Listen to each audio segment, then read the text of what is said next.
Boa tarde a todos e todas aqui no Brasil e boa noite às pessoas de Angola e Portugal. As boas-vindas a todo mundo que está aqui agora prestigiando o quinto ciclo internacional de debates do ISPSN, Oralidade, Escritura e a Técnica, né?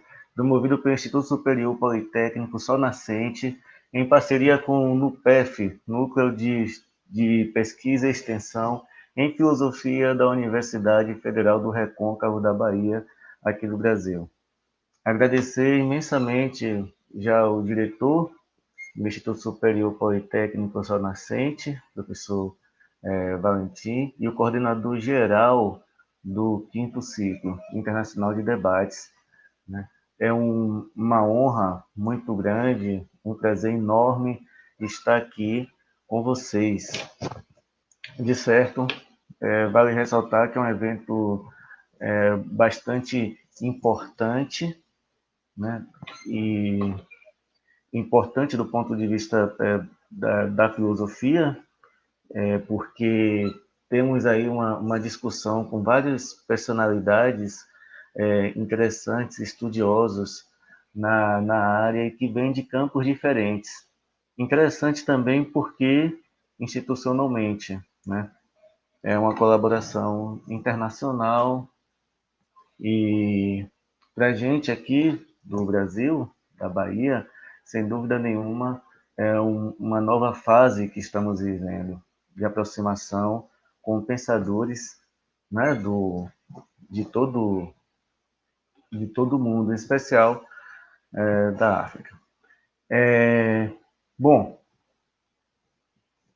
para hoje temos a imensa alegria de ter conosco o professor doutor Daniel Rodrigues, que vai fazer uma fala sobre discurso e técnica. O professor Daniel Rodrigues, ele é graduado em odontologia pela Universidade Federal de Uberlândia, é graduado em filosofia pela Universidade Católica de Goiás, 2000, mestrado em filosofia pela Universidade Federal de Goiás e doutorado em filosofia pela Pontífica Universidade Antoniana. Atualmente é professor efetivo do curso de Filosofia da Universidade Federal do Recôncavo da Bahia, né, e desenvolve pesquisas na área de fenomenologia, em especial Husserl, Schelling e Heidegger. Então, além dele, teremos a professora Jovelina Maria Ramos, com a palestra intitulada Uma Questão de Retórica.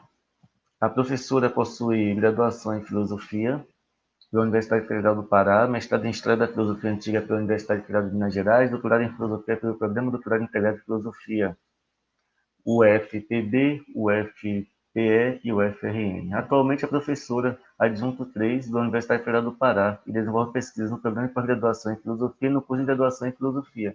Sócia efetiva da Sociedade Brasileira de Estudos Clássicos, membro do GT Platão e Platonismo da Ampof.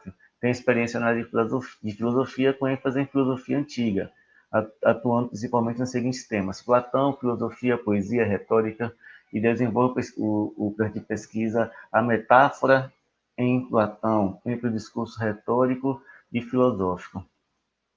E, por fim, teremos a professora Joana Meirim, né, que é mestre em literatura portuguesa e faz doutorado em teoria da literatura. É professora auxiliar convidada na Universidade Católica Portuguesa e, desde 2018, coordena o mestrado em português, língua estrangeira, língua segunda. Português, língua estrangeira, língua segunda. Tem lecionado disciplinas como tópicos avançados de cultura dos países de língua portuguesa, português, língua estrangeira e didática de português, né? Então, é com imenso prazer e contentamento que agora eu convido o professor Daniel Rodrigues Ramos para fazer uma palestra, uma fala, entre 15 e 20 minutos, sobre discurso e técnica. Por favor, seja bem-vindo, professor Daniel Rodrigues Ramos, para iniciarmos nossos trabalhos.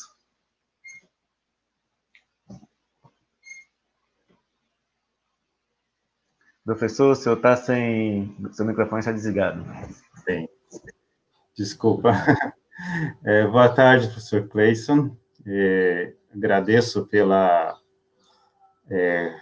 acolhida, né? Também gostaria de aproveitar este momento para agradecer ao professor Inácio Valentim por este convite, né?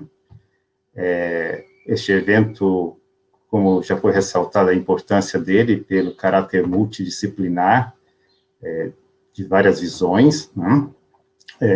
Que também foi organizado junto com o professor Ricardo Henrique, né? Meu agradecimento ao Ricardo por esta oportunidade de estar aqui e fazer uma breve exposição sobre essa temática. Ao mesmo tempo, saúdo, né, as demais professoras, que depois farão a sua contribuição, e dizer que é um prazer estar junto com elas neste momento, e também saúdo aqui todos os nossos, todos os participantes que nos ouvem, que nos acompanham de toda essa parte do Brasil, da África, de Portugal, né? Bem-vindos também.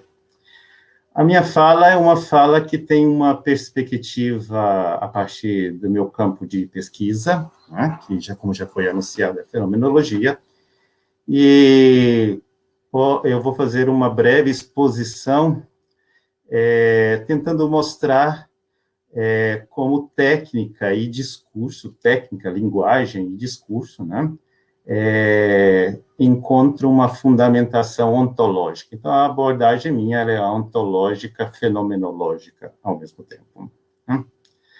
Eu começo dizendo que a linguagem fala, né? Esse prerrogativo da fala, da expressão da linguagem.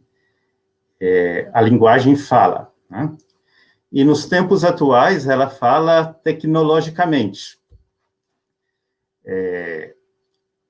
O progresso, o avanço das tecnologias de comunicação, né, permite novas modalidades de expressão, permite que os sujeitos falantes lancem mão de codificações, de símbolos, de imagens, de caracteres, né, que são tecnologicamente produzidos e reproduzidos, que criam, né, novas formas de representação figurada e conceitual da realidade.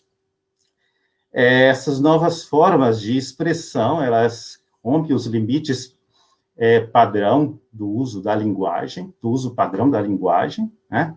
Inventa novas sintaxes, semânticas, né? E com tudo isso parece estar mais próximo do cotidiano dos falantes, né? Parece dar voz aos sujeitos e permitir a eles se expressarem livre e criativamente a sua subjetividade, o conteúdo subjetivo que trazem em si, né?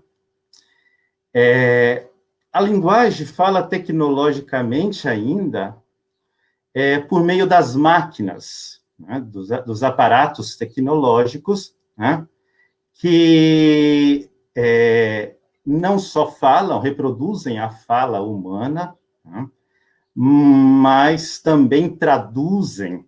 Né? Então, a linguagem fala tecnologicamente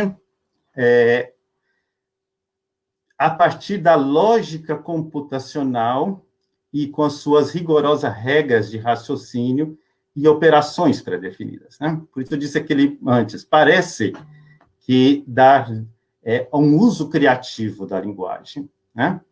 Porém, as máquinas de uso-geração são comunicativas e interativas, ao ponto delas darem a regra e o padrão para a compreensão do que seja o falar humano, expressar, comunicar e interagir socialmente.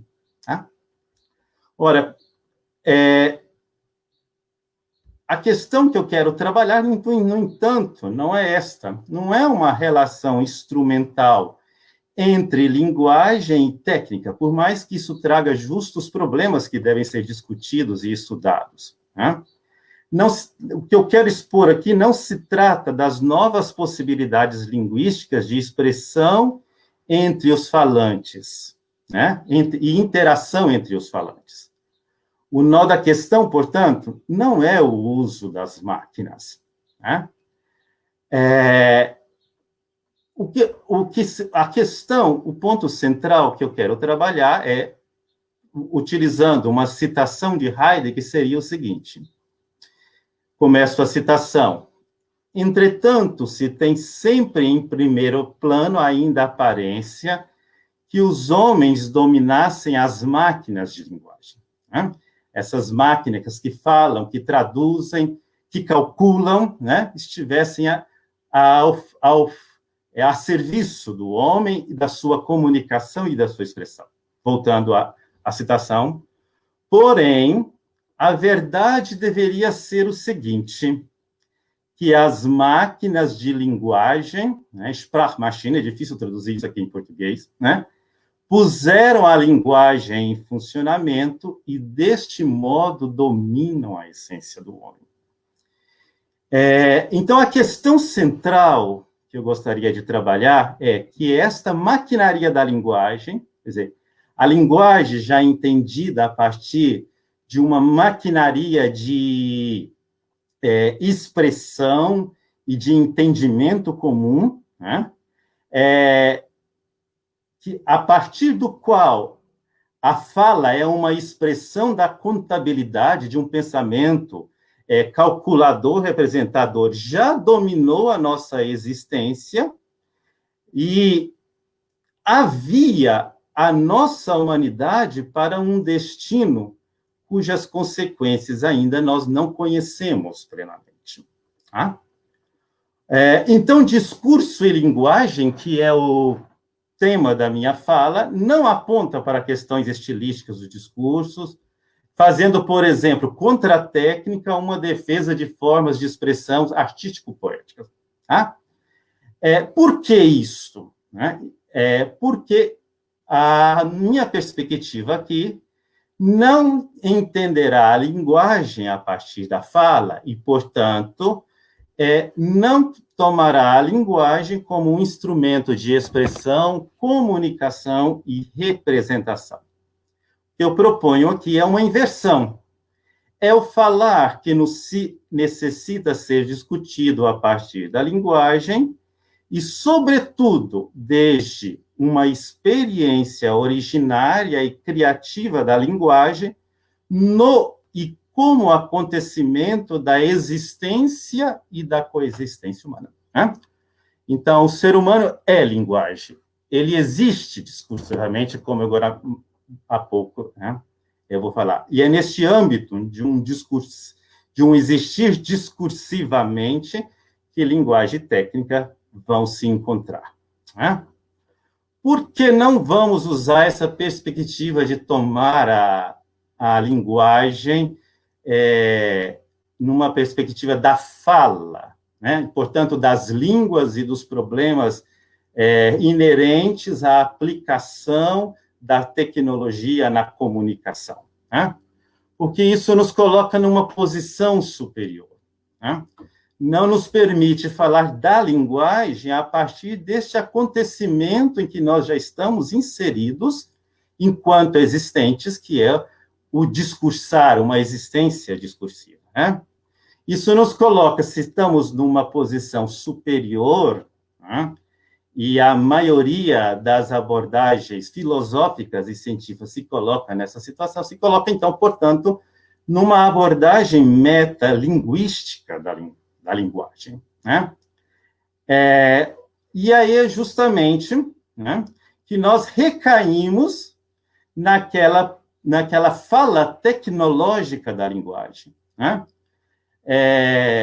Cito um pequeno trecho de um texto de Heidegger, que está numa conferência sobre a linguagem, a essência da linguagem. Ele diz o seguinte: a produção dessa supralinguagem, que é toda essa produção filosófica, científica, metalinguística, né?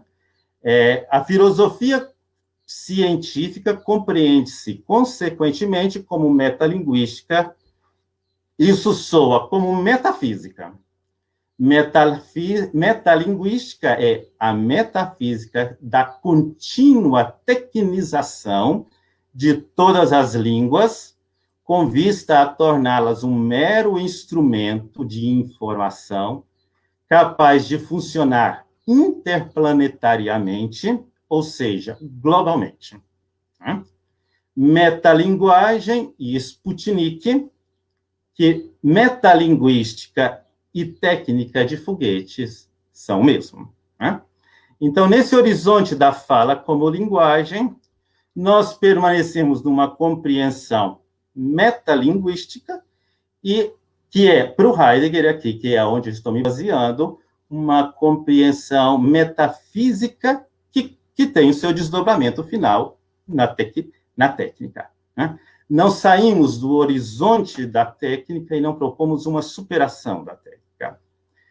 O problema é que a gente não só faz jus à linguagem, como também nós não fazemos jus à técnica. Nós acabamos também, neste horizonte metalinguístico, pensando a técnica de um modo muito tecnológico.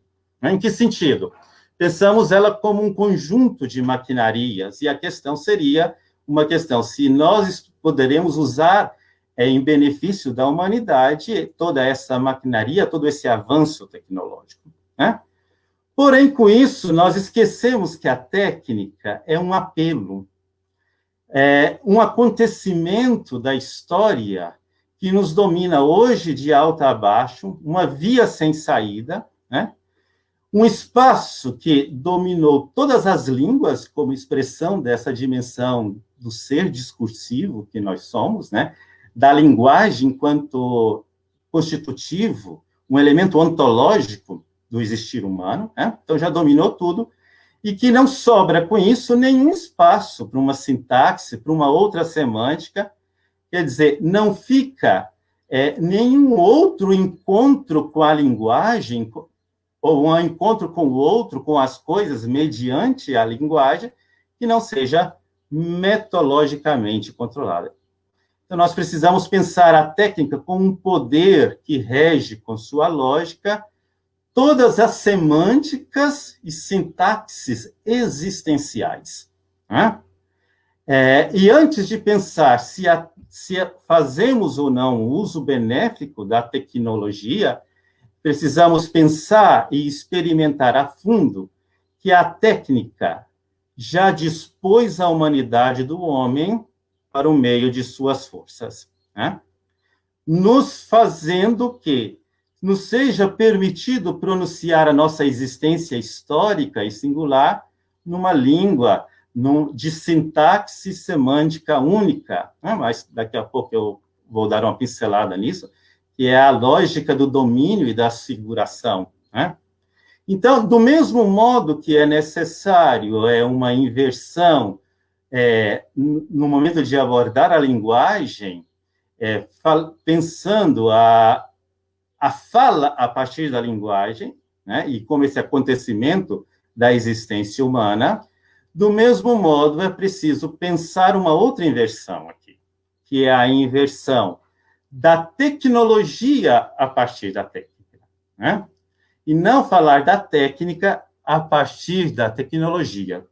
Falar ao contrário, pensar todo o avanço tecnológico a partir da técnica, que é a partir de uma profunda experiência de sua essência, de um envio que nos envia, na nossa situação histórica.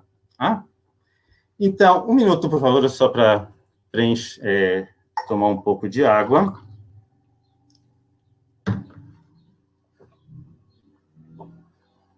Então, não é no lugar da fala que a linguagem e a técnica se encontram de modo privilegiado e vigoram de modo íntimo.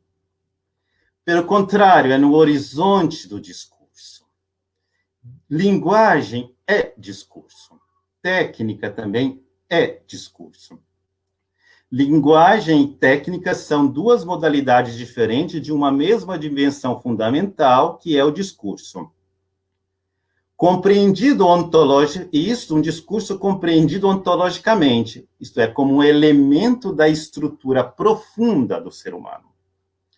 Porém, enquanto modalidades discursivas, né, não são um conjunto articulado de afirmações que enuncia algo por escrito ou oralmente, né, sobre as coisas. Né? Discurso, pelo contrário, é bem antes o curso pelo qual a existência singular e histórica dos seres humanos se pronuncia a si mesma. Discursos são desdobramentos pelos quais a existência dos homens se manifesta, percurso em que eles se definem como seres históricos. E, ao mesmo tempo, eles se intercomunicam com palavras e codificações linguísticas. O discurso, portanto, é prévio a qualquer elaboração temático-linguística, né? Seja ela uma articulação sonora ou escrita. Né? Ora, então, o discurso fala de um acontecimento silencioso, né? De um vir à tona, de um pronunciar da existência. No entanto, é um acontecimento eloquente, é um silêncio eloquente, se assim posso dizer. Né? Por quê? Sobretudo, é eloquente por quê? Porque pronuncia a vida humana como existência, que é ao mesmo tempo coexistência, no mundo, como mundo, em tons, modulações, ritmos, que revela a afinação de todos com todos e de todos com tudo que nos rodeia. Né? É porque nós já discursamos nesse horizonte pré-temático, né? Que nós já nos entendemos no mundo. Né? Discurso é, deste modo, uma articulação significativa da compreensão de nossa condição de sermos junto ao mundo, partilhando uma abertura comum da nossa existência com outros, o que permite, por exemplo, a compreensão do significado de normas, metas, operações e tudo o que é necessário para compreendermos, necessário compreender, para conviver e realizar algo comunitariamente. Né? O discurso, então, é um horizonte assim, primário de significação e de compreensão.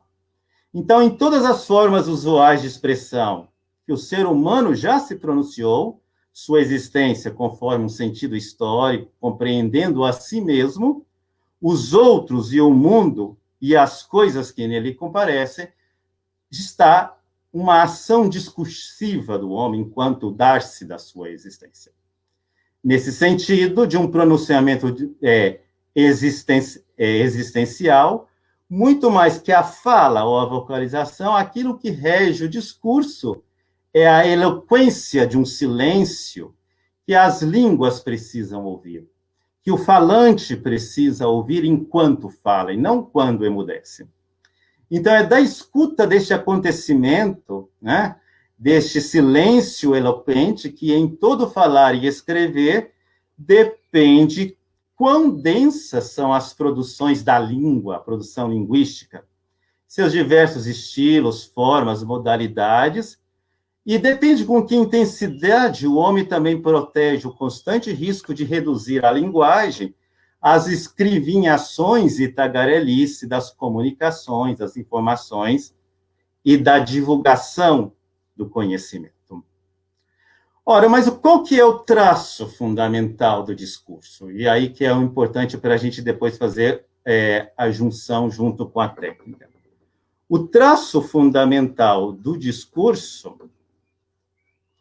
é o deixar manifesto, o permitir que aquilo que é discursado venha à luz naquilo mesmo que ele é. É deixar fazer e valer o discursado na sua evidência própria. É o trazer à tona o sentido de um modo mais esclarecido possível, claro possível. Né?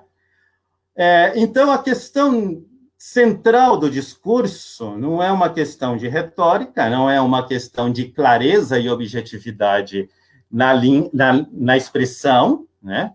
Mas é uma questão de deixar presente em carne e osso, né, de trazer à tona em carne e osso aquilo sobre o que se discursa, né? Então, a existência humana, nesse sentido, são apenas um favorecimento, né? Um agraciamento, um deixar que aquilo sobre o que se discursa venha à tona. Ora, se faça presente em carne e osso no seu sentido. Esse sentido é, na maioria das vezes, aquilo que se vela. É fazer visível o invisível, né? É iluminar o retraimento do sentido sem apagar esse retraimento, ok? Então, o discurso é um jogo entre velar e desvelar.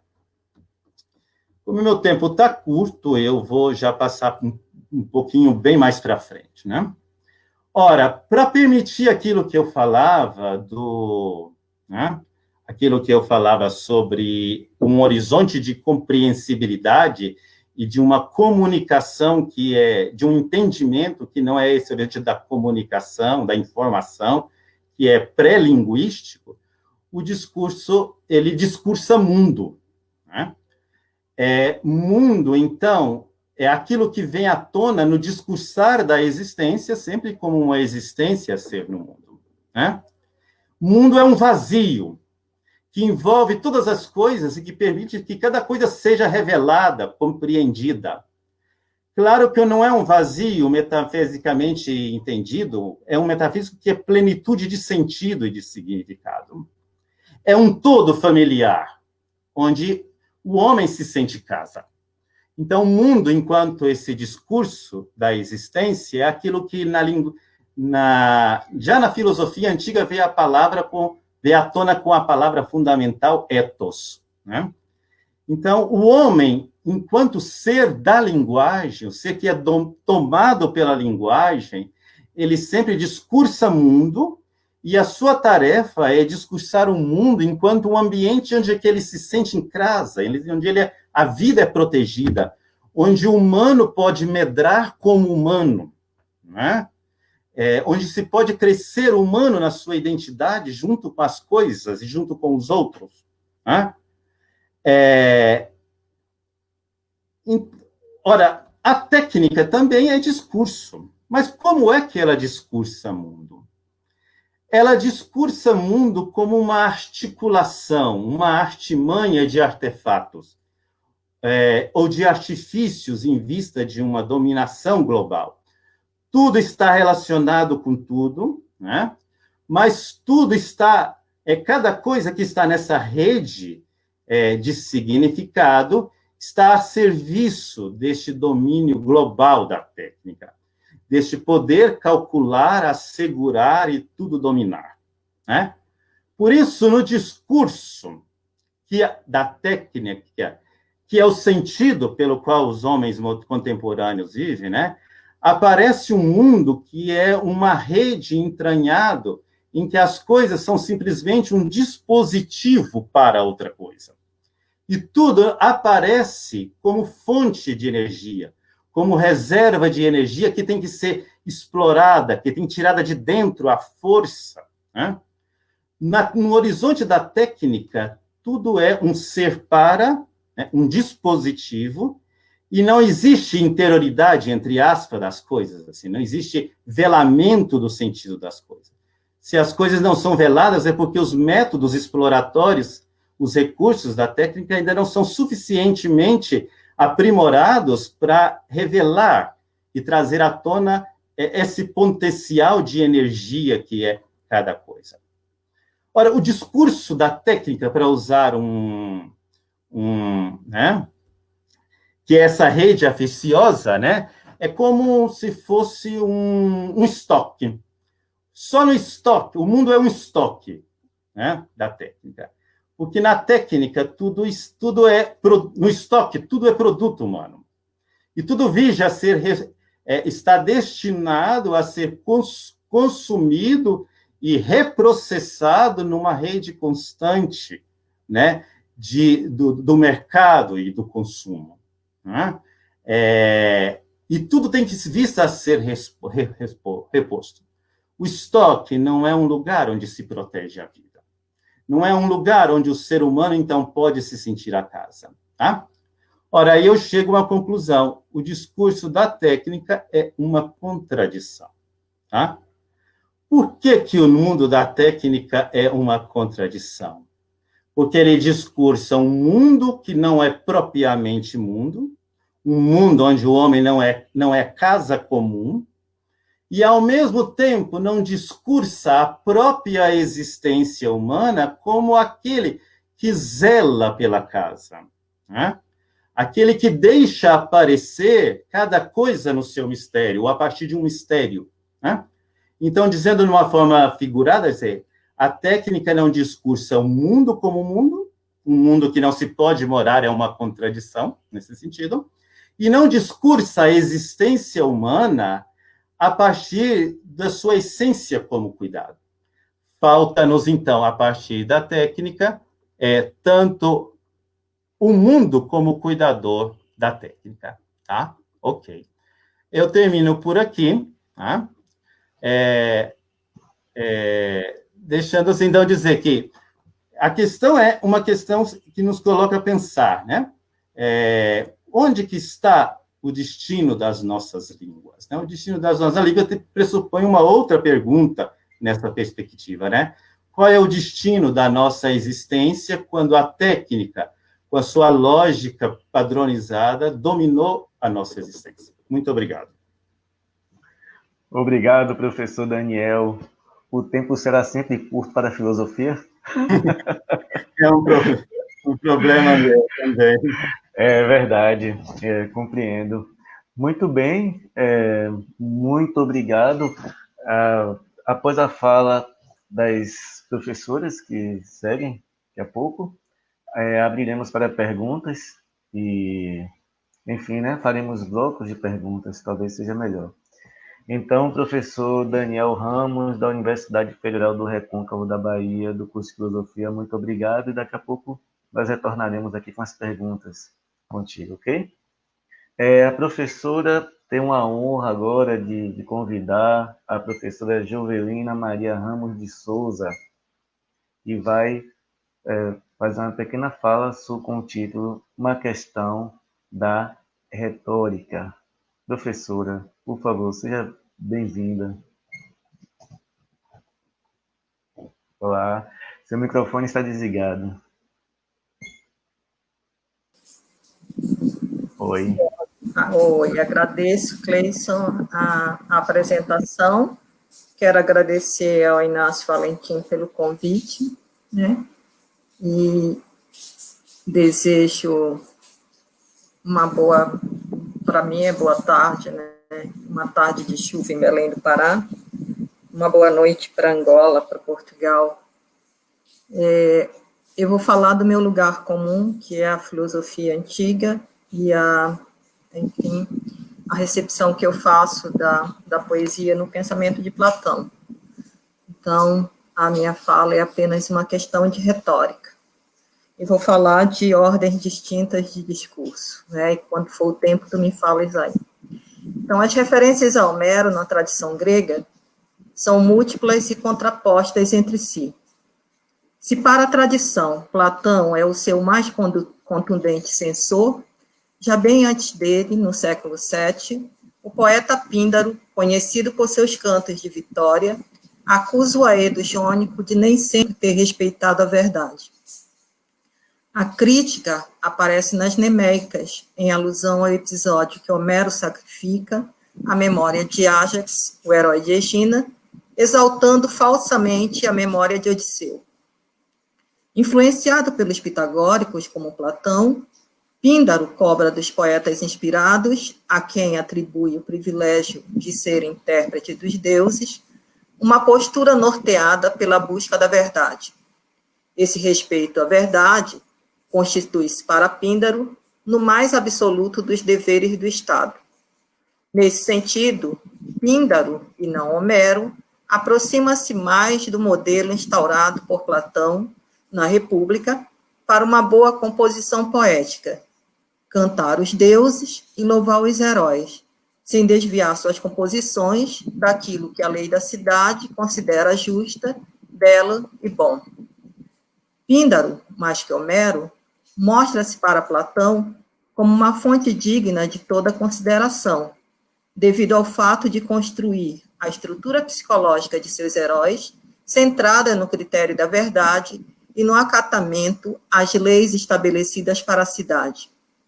Se Píndaro adapta-se perfeitamente ao modelo do poeta traçado por Platão, pelo fato de ter o justo conhecimento de seu papel como educador, Homero e os demais poetas épicos são criticados frequentemente pelo filósofo por não terem o devido discernimento acerca da arte que praticam.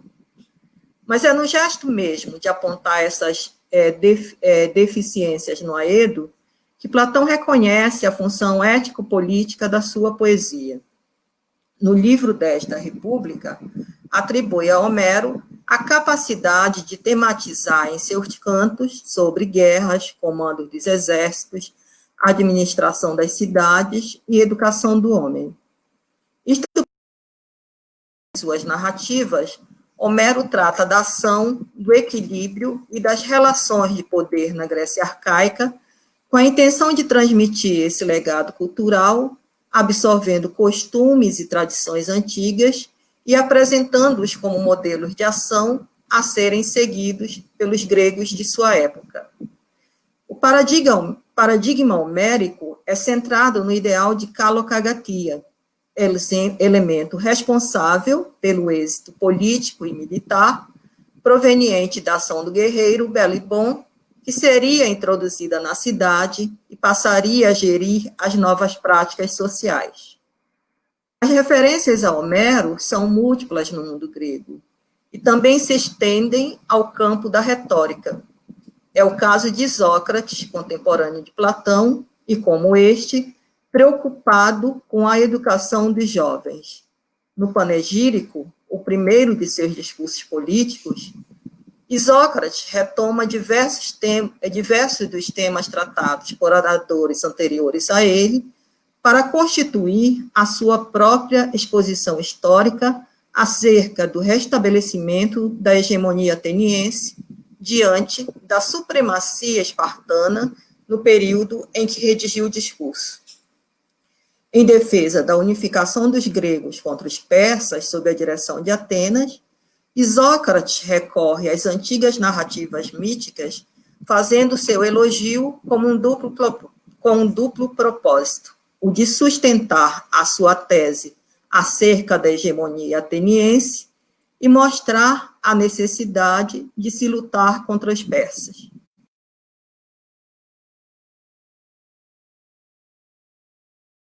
Moralizante político.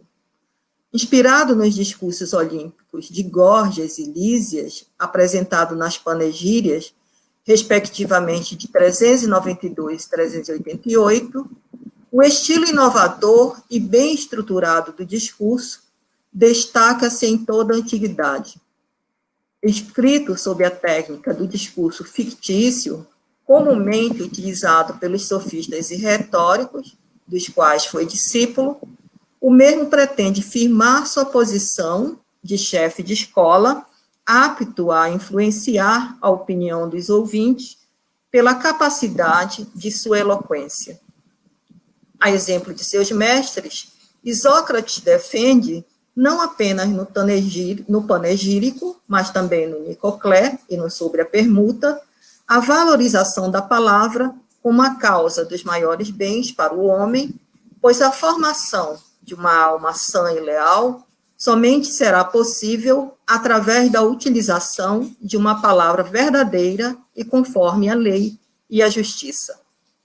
Voltando ao discurso em questão, a ocasião escolhida para sua apresentação pública são as panegírias, daí a proveniência do título.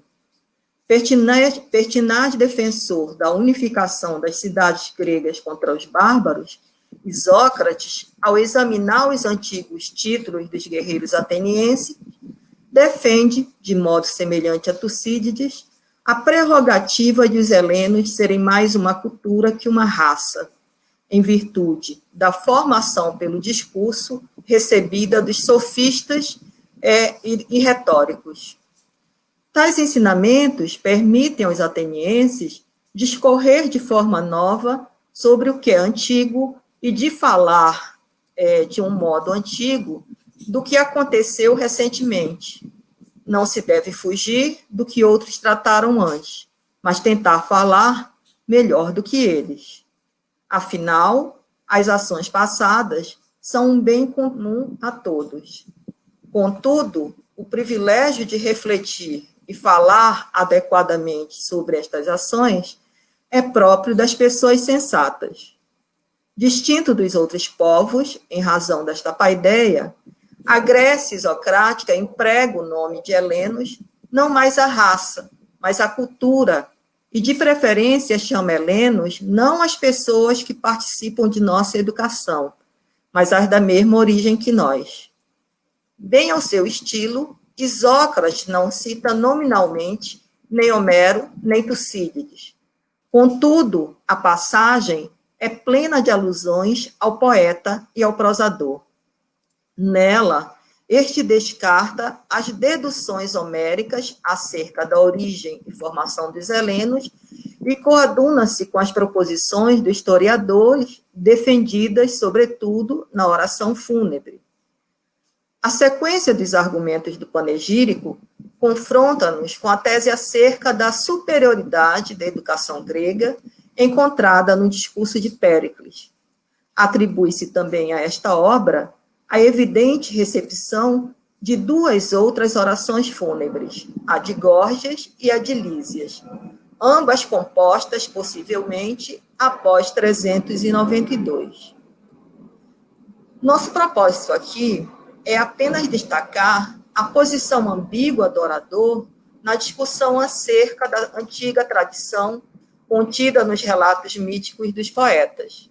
Em sua análise, Isócrates, mesmo discordando do poeta maior dos gregos, retoma as teses deste acerca da formação étnica da Hélade e, a partir delas, reconstrói a sua própria.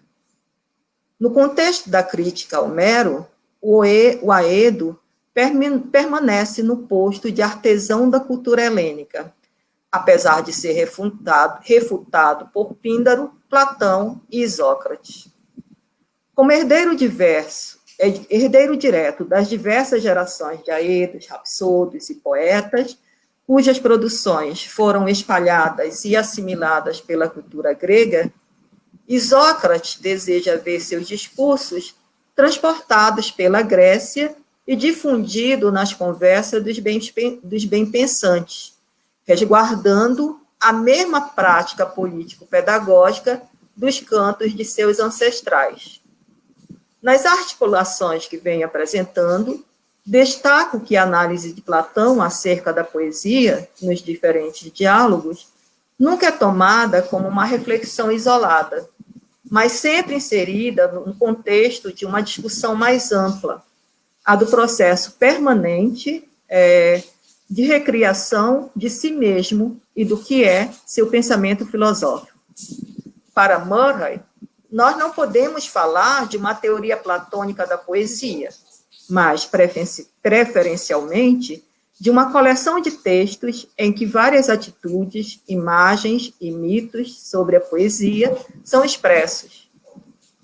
No decorrer dos diálogos platônicos, nos deparamos com a diversidade de tratamentos dados por Platão à poesia, mas é, sobretudo, a condenação dos poetas miméticos na República que suscita, desde sua época, uma série de críticas às teses platônicas. De Aristóteles, na Poética, passando pelos neoplatônicos, a crítica ao pensamento platônico encontra em Nietzsche seu mais acirrado censor.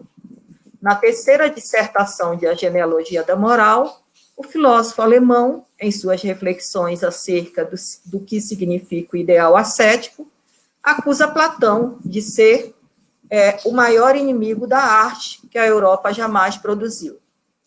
A crítica de Nietzsche a Platão segue os rastros de uma tradição que inicia com Aristóteles, na sua intenção de reabilitar a poesia e, com ela, Homero, seu representante mais ilustre e o principal alvo dos ataques de Platão ao discurso poético.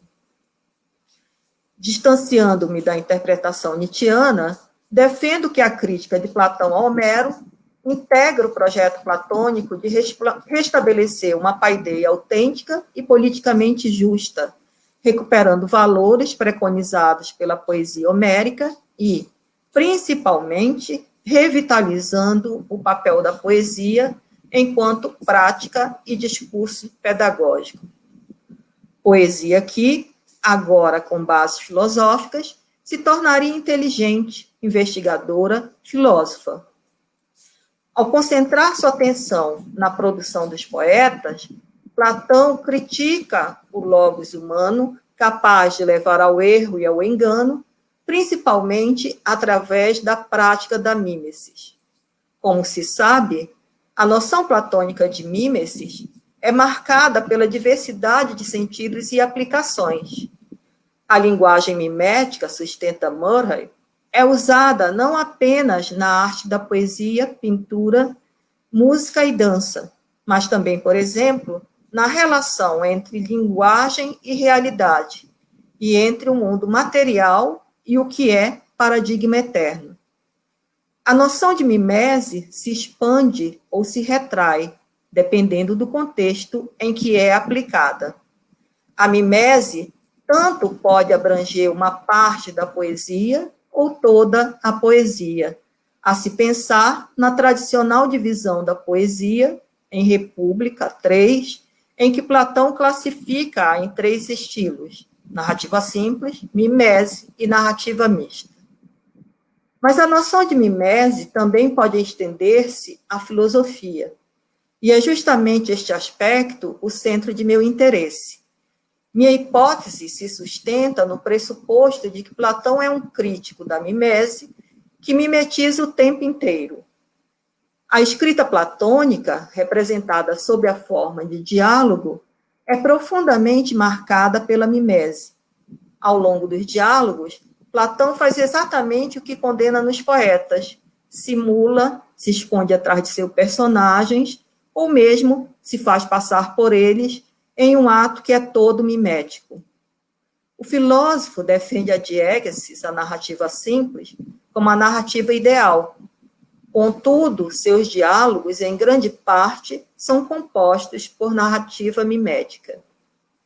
A crítica mimética de Platão à mimese, exemplo da crítica à poesia, é toda ela sustentada pela preocupação em discernir a verdadeira mimese da falsa mimese, ou do que Tate classifica como a distinção entre uma boa mimese e uma má mimese, ou ainda como a distinção entre 2 tipos de artistas, o ignorante de um lado e o esclarecido do outro. Segundo Tate, a poesia, tomada nela mesma, a que mimetiza o natural sensível na sua aparência, estaria no gênero da má mimese, pois praticada sem reflexão e meramente mimética, sendo, por isso, caçada da cidade. Já a poesia intermediada pelo pensamento reflexivo, aquela que metaforicamente se volta para as formas no sentido de se aproximar o mais possível do que elas representam de real, estaria incluída no gênero da boa mimese. Ao se pensar a distinção entre a boa e a má mimese na República, pode-se ver que Platão, ao definir o modelo da poesia a ser adotada pelo filósofo, distingue, de um lado, a poiesis praticada pelo poetés tradicional, a que mimetiza os objetos na sua aparência e não no que eles possuem de verdadeiro, dada sua natureza falsa e enganosa, e do outro, a poiesis praticada pelo poetés que é filósofo, e, portanto, se esforça para se tornar, por meio da mimese, o mais semelhante possível às realidades que são ordenadas e permanecem para sempre no mesmo estado, que não cometem injustiças umas para com as outras e nem as sofram, mas se comportam todas segundo a ordem e a razão. O filósofo é um mimetés. No entanto, sua produção se diferencia das demais produções miméticas, pelo fato de o mesmo conviver com o que é divino e ordenado, tornando-se ele próprio ordenado e divino, tanto quanto é possível a um homem vir a sê-lo. Segundo esse princípio, o filósofo deve manter o modelo divino na sua prática entre os homens, por ser o único capaz de conduzir a alma harmoniosamente em direção à verdade. Platão não nega o uso da mimese na filosofia, e nem poderia fazê-lo. A estrutura de seus diálogos é inteiramente composta por elementos miméticos, os mesmos utilizados pelos poetas de sua época e condenados por ele, com a diferença de que Platão, ao agir mimeticamente, o faz tendo pleno conhecimento do uso da mimese, o que permite ao leitor de seus diálogos observar a diferença entre a mimese praticada por ele e a praticada pelos poetas. No entanto, Platão não critica todo o uso da mimese, mas, mais especificamente, o uso da mimese sem reflexão, e exige da parte do poeta e do retórico que mantenham em suas composições a mimese reflexiva, pois ela é a única capaz de reconhecer as formas da moderação, da coragem, do espírito de liberdade, da grandeza da alma e de todas as qualidades irmãs destas, e também das opostas a estas. Sem o redirecionamento do olhar para as formas, Platão acredita ser impossível reconhecer a sua presença onde elas se encontram, elas e as respectivas imagens. Platão critica nos poetas miméticos a ausência de discernimento que os impede de ultrapassar os limites de sua sofia e buscar a visão das formas na sua plenitude. Atingindo essa etapa, o poeta passaria da mera poesia para a poesia mediada pela filosofia. A pretensão do poeta em tornar-se educador da cidade na República deve levá-lo, de maneira análoga ao rei, a cultivar o amor verdadeiro da filosofia verdadeira e a efetuar esse processo de transição entre a pragmática da poesia e a reflexividade da filosofia, dando à sua poesia um suporte crítico. Na sua crítica à poesia, Platão não está propondo a possibilidade de o poeta tornar-se filósofo, ou, ao seu contrário, o filósofo tornar-se poeta, mas tornando possível a introdução do discurso mimético no âmbito da filosofia, recurso amplamente utilizado na escrita da República. O uso dos procedimentos miméticos no escopo dos diálogos platônicos, sobretudo na composição dramática do personagem Sócrates, a exemplo da narrativa poética, permite a difusão do modelo a ser mimetizado pelos portadores de uma natureza filosófica. No livro 10 da República, Platão condena na poesia mimética o fato de a mesma não apresentar os bons modelos que ele exige para o governo da cidade fundada sobre o ideal da justiça. Como ele utiliza a mimese, sustentado por princípios filosóficos, teme o efeito da poesia mimética, que não se orienta por estes princípios na destruição da inteligência dos ouvintes, visto não terem a capacidade de discernir a verdadeira da falsa mimese e se deixarem conduzir pela bela mentira contada de um modo que não convém pelos poetas em seus mitos. Mais uma vez, a discussão acerca da poesia, seja ela de natureza mimética ou não, recai na oposição entre poesia e filosofia. Platão não descarta de todo a mimese, assim como não descarta de todo a poesia. Seu problema diante de uma e de outra, de respeito não a Lexis, mas ao conteúdo de seus versos, que não é estabelecido a partir dos princípios fixados como os melhores para guiar uma cidade que se quer boa e justa. A crítica a Homero é toda ela atravessada por essa ambiguidade.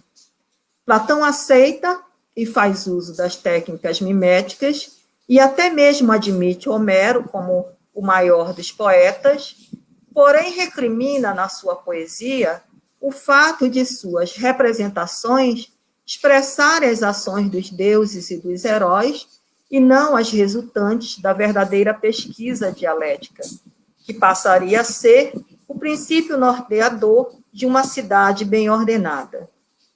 Ao criticar Homero, Platão pretende atingir todo o referencial de paideia que ele representa. Por meio de Homero, o filósofo coloca em xeque toda a formação cultural dos gregos, procurando dar a ela um novo redimensionamento. Atingindo a imagem do maior poeta da Grécia, Platão questiona a tradição poética que tem em Homero o seu educador por excelência e oferece a filosofia como o modo mais conveniente de educar uma cidade guiada por princípios ético-políticos.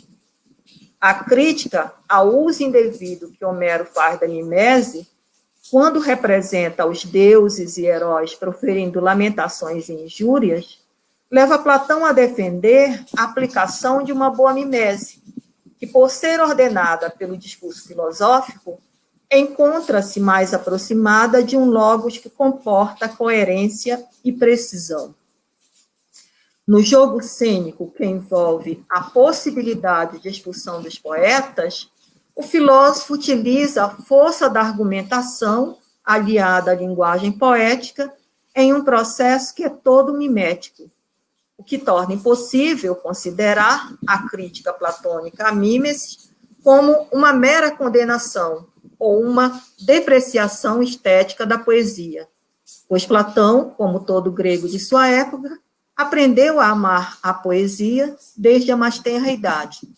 Neste sentido, a crítica platônica à poesia se mostra como a defesa de um projeto ético-político para a cidade fundada no Logos, oferecendo a capacidade de redimensionar o próprio papel da poesia.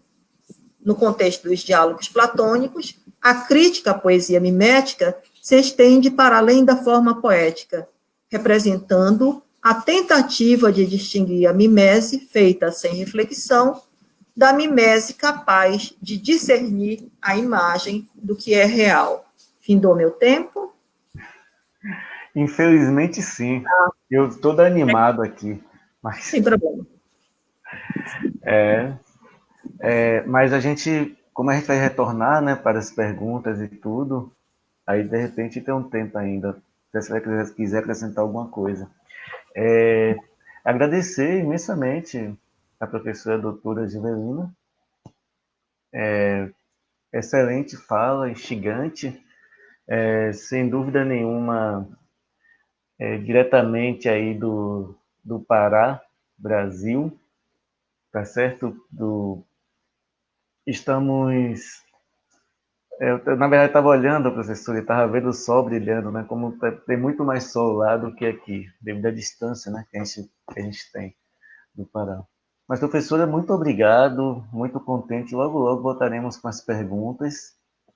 E aí, a fim de dar continuidade ao nosso evento, vou convidar agora a professora Joana Meirim, tá certo? Professora, seja muito bem-vinda, por favor. Obrigada. E sinta-se à vontade. Eu não encontrei aqui o título de sua fala, infelizmente, mas... Não, eu posso agora dizer no início também, não há problema. Ok, muito bem, obrigado, e fique à vontade. Está bem, obrigada. Eu gostaria de começar por agradecer ao professor Inácio Valentim por este desafio, mesmo sabendo que parte da minha, enfim, a minha apresentação poderá eventualmente destoar da filosofia, mas penso que também quando falamos de língua estaremos sempre, as questões filosóficas são múltiplas. Portanto, o título da minha intervenção é que faremos nós com a língua portuguesa, e responde com três verbos, que julgo que têm também relação com o tópico geral deste ciclo internacional de debates. Então responde com falar, escrever e pensar. Eu primeiramente tinha também aqui um PowerPoint que não consigo partilhar, mas acho que é perfeitamente também os professores que falaram anteriormente, também não me parece que faça falta aqui. A minha intervenção pretende problematizar um pouco o uso e o abuso de um conceito nas últimas décadas, que é o conceito de lusofonia, de que todos já terão ouvido falar, que tem sido utilizado para legitimar e para justificar o ensino do português. E agora gostaria de falar um bocadinho do ensino do português como língua estrangeira. Embora também me interesse, e parte disto acho que não se aplica só ao português como língua estrangeira, mas também a ideia do português como língua materna. Mas agora gostava de pegar nessa questão mais enquanto língua estrangeira. Como sabemos, uma breve definição de lusófono será alguma coisa como alguém que fala a língua portuguesa. Bom, sendo esta língua não é assumidamente uma língua pluricêntrica e mais pluricêntrica do que internacional, o que também poderemos depois discutir porquê. Portanto, uma língua com diferentes variedades nacionais, cada qual com a sua norma própria, espalhando-se por vários países e conhecendo diferentes normas padrão segundo o espaço político em que é falado. Etimologicamente, a lusofonia significa, e aqui vem de facto o lado mais polémico também do termo e do uso que se tem dado, significaria falar português em espaço dito luso, não é? Num português de Portugal, remetendo inevitavelmente para uma norma padrão que seria a europeia. Ora, é sobretudo a partir dos anos 80 do século XX que o termo tem sido instrumentalizado para efeitos de promoção do prestígio da língua, entendida como a língua da nação portuguesa, e com uma vocação de espírito civilizacional universal. O que, aliás, retoma aqui um bocadinho alguns tópicos do malfadado discurso lusotropicalista. Também será possível entender a lusofonia, e essa também é a minha pergunta, como uma designação simples que engloba países e comunidades falantes da língua portuguesa na sua pluralidade e variedade, reforçando precisamente a multiculturalidade da mesma língua? Parece-me que qualquer esforço do entendimento neutro deste conceito terá de se deparar com uma observação do Eduardo Lourenço. Bom, seriam várias as observações do Eduardo Lourenço, que é precisamente muito ilustrativa da complexidade deste conceito. E agora cito o Eduardo Lourenço. Nem aqui, nem em parte alguma, devemos fazer de conta, nós, portugueses, que o conteúdo e, sobretudo, o eco deste conceito de aparência tão inocente arrastem consigo as mesmas imagens, o mesmo cortejo de fantasmas, os mesmos subentendidos ou mal-entendidos nos diversos espaços que atribuímos, sem uma onda de perplexidade à idealizada esfera lusófona. Recentemente, no rescaldo de um trágico acontecimento em Portugal, que foi o assassínio do ator Bruno Candé, o Miguel Valdealmeida publicou um texto nos jornais e também no seu blog pessoal, em que questionava o seguinte, dirigindo-se aos portugueses e a Portugal e à forma como os portugueses lidam com a sua história mais recente. E o texto é intitulado Quando é que nos descolonizamos? É assim o título. E chama a atenção só para duas passagens deste texto que precisamente referem esta questão de como a noção de lusofonia tem, de facto, um caráter mais de verniz, não é? De esconder qualquer coisa do que propriamente promover, não é, o tal discurso de multiculturalidade. E diz o seguinte, Miguel Valde Almeida: acentuámos o universalismo, o humanismo, o encontro das culturas, inventámos a noção de lusofonia e a CPLP, ambas produtos portugueses e para consumo identitário português. E no plano interno investimos nos conceitos de integração e interculturalidade. Não revisitámos, contudo, a história, nem fizemos um processo de verdade e reconciliação. E aqui está especificamente a falar da memória, não é? Da guerra colonial. No final, termina: quando nos descolonizamos finalmente, quando tornamos a nossa história mais rica e complexa, mais friccional, e gosto particularmente de querer assinalar este jogo, mais friccional do que ficcional. Portanto, que é aliás um tópico que reitera até que ponto é que, enfim, uma certa ideia de Portugal e da história portuguesa continua a ser um discurso mais ficcional, não é? E que de alguma maneira conceitos destes também contribuem para essa ficcionalização. Bom, vou particularmente à questão do conceito no contexto do ensino da língua. Gostaria de refletir sobre este conceito e porque é que considero que ele deve ser repensado no contexto do ensino do português. E agora é inevitável que acabe por, nos exemplos em que penso, estou a pensar muito nos materiais também utilizados e produzidos de Portugal, a partir de Portugal. São vários os textos teóricos que circulam já há vários anos sobre o tópico da lusofonia, basicamente com duas perspectivas acima de tudo. Uns que apontam para o pretenso equívoco deste conceito, que em vez de unir, separa, trazendo as lembranças evidentes de um passado colonial. Outros, por sua vez, tentam mostrar que é possível criar laços para além dos linguísticos, ou seja, intercâmbios culturais, económicos e geoestratégicos. Há um artigo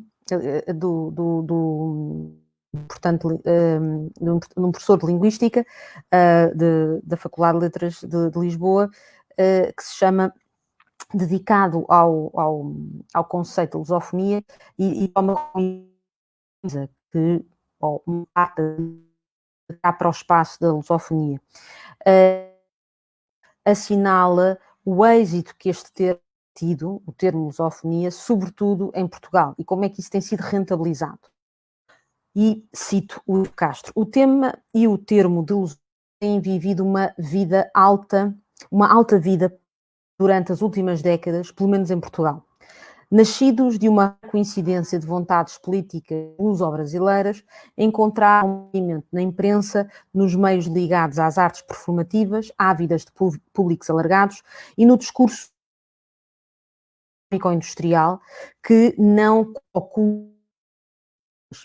É inegavelmente atrativa a sugestão de que um produto cultural ou um negócio de Portugal pode ser bem acolhido no resto do mundo onde se fala português, bastante para isso usar lusofonia como palavra-passe. E, enfim, mostrando aqui precisamente como este termo e o uso deste termo está longe de ser inócuo. E fim de citação. Se em Portugal é isto que acontece, o mesmo autor que apresenta precisamente as duas formas mais comuns de encarar a lusofonia no espaço português, portanto, a tal corrente vá mais ideológica e política, e outra que tenta ver objetivamente só a questão linguística, não é, mais descritiva e portanto, mais a política. Nota também que a ideia da lusofonia, nota o mesmo autor, e esta parece uma ideia fundamental, que é a própria ideia de lusofonia não está distribuída de maneira igual pelo mundo lusofalante. E esta ideia do Ivo Castro eu pude comprová-la com a simples consulta que também aconselho. A minha ideia era projetar e depois aqui, se fosse possível, tentarmos adivinhar a solução, o que não é possível, mas através da consulta de 2 dicionários de referência de língua portuguesa, esta distribuição é claramente desigual e, portanto, o entendimento que se tem no conceito é claramente desigual. Há uma concepção completamente distinta do que é a lusofonia. Vou passar a citar as duas entradas. A primeira entrada diz o seguinte: de um dicionário, depois já revelo qual é. Diz o seguinte: conjunto daqueles que falam o português como língua materna ou não. Conjunto de países que têm o português como língua oficial ou dominante. A lusofonia abrange, além de Portugal, os países de colonização portuguesa, a saber, Brasil, Moçambique, Angola, Cabo Verde, Guiné-Bissau, São Tomé e Príncipe. Abrange ainda as variedades faladas por parte da população de Goa, Damão e Macau, na Ásia, e ainda a variante de Timor, na Oceania. Ponto. Segundo dicionário: qualidade de ser português, de falar português, o que é próprio da língua e cultura portuguesas. E depois, mas portanto aqui sublinhar sobretudo este início: qualidade de ser português. É a primeira acessão. Bom, a primeira entrada, e fim de citação, a primeira entrada que eu referi há pouco, focada sobretudo no aspecto linguístico, pertence ao dicionário Wise.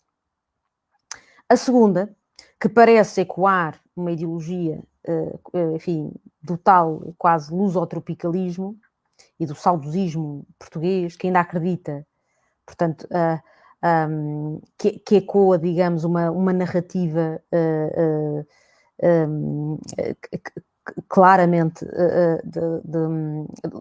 de matriz lusotropicalista, pertence ao dicionário da Academia das Ciências de Lisboa. Assim, gostaria de sublinhar o potencial ideológico desta expressão qualidade de ser português, anterior à própria fala, como aquilo que caracteriza a lusofonia. Ser português parece, inclusivamente, ser mais importante do que falar português. E é esta ideia, muitas vezes, que está presente ou melhor, nos vários materiais também de ensino da língua portuguesa.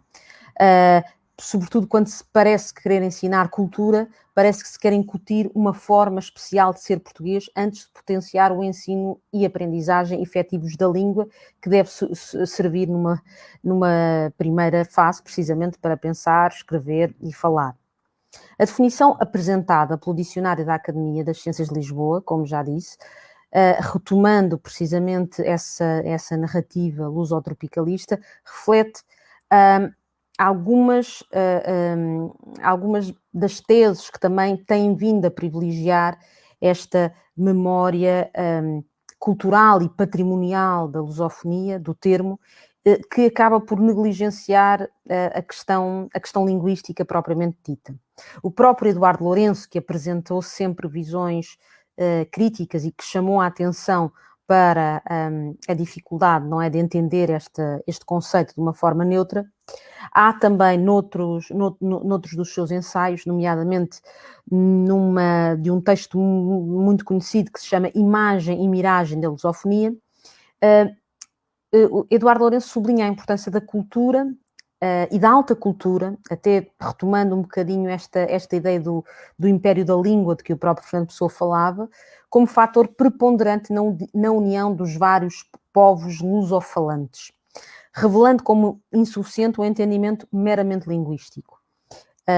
Aquilo que se chama uma mera curiosidade histórico-linguística. E cito só esta passagem também do Eduardo Lourenço. A lusofonia é um continente imaterial disperso pelos vários continentes, onde a língua dos cancioneiros, de Fernão Lopes, de Gil Vicente, de Bernardim, de Pero Vaz de Caminha, de João de Barros e de Camões, se perpetuou essencialmente a mesma, para lhe chamarmos ainda portuguesa, e outra na modulação que o contacto com novas áreas linguísticas lhe imprimiu ao longo dos séculos. É evidente que, assim descrita e apercebida, a esfera da lusofonia não pode ser objeto de considerações que não sejam de ordem fonética, filológica ou gramatical. Neste mesmo texto, Eduardo Lourenço, não é, refere, fim de citação, refere que considerações de ordem fonética, filológica ou gramatical não são suficientes para discutir aquilo que designa como a magna questão da lusofonia. Ora, na vontade de erguer uma comunidade de cultura baseada muitas vezes naquilo que seria a excepcionalidade de ser português, para a qual aponta precisamente a entrada do Dicionário da Academia das Ciências, há uma grande parte desta argumentação, não é? Revela também uma ideia romântica de fazer coincidir, e portanto uma ideia romântica porque precisamente vem também do período romântico, do período literário romântico, de fazer coincidir língua com pátria, com nação. E isso, de alguma maneira, vemos que o próprio ensino da língua, há uma tradição do ensino da língua em Portugal que se subordina significativamente a esta visão. Quer no ensino do português como língua materna, quer como língua segunda, quer língua estrangeira.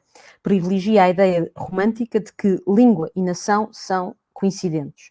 O que, aliás, é muito evidente pelo uso e abuso de expressões politicamente apetecíveis como língua de Camões, e pelo aproveitamento desta expressão, ou pelo uso tantas vezes descontextualizado de célebres passagens como a do Bernardo Soares: a minha pátria é a língua portuguesa.